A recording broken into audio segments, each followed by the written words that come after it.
আসসালামু আলাইকুম রহমতুল্লাহ। প্রিয় বন্ধুরা, আজ আমি আপনাদের সম্মুখে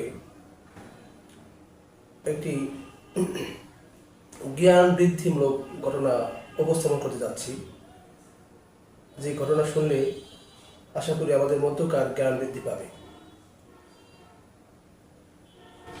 বহুকাল আগের কথা, একদা দুই মহিলা একটি শিশু বাচ্চা নিয়ে ঝগড়া করছিল। উভয়ই দাবি করছিল সন্তান তাদের, কোনো সমাধান হচ্ছিল না। তো বাধ্য হয়ে তারা বিচারকের কাছে গিয়েছিল।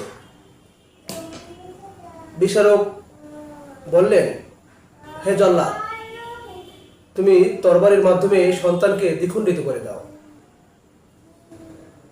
তো একথা শোনার সাথে সাথে এক মহিলা হাউমাউ করে কাঁদতে লাগলো আর বলতে লাগলো, জল্লাদ সাহেব, কাজী সাহেব, আপনি আমার সন্তানকে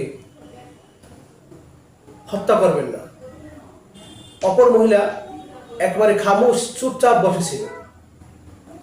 কাজী সাহেব বুঝতে পারলেন যে আপন মা কখনোই সন্তানের অমঙ্গল চাইতে পারে না।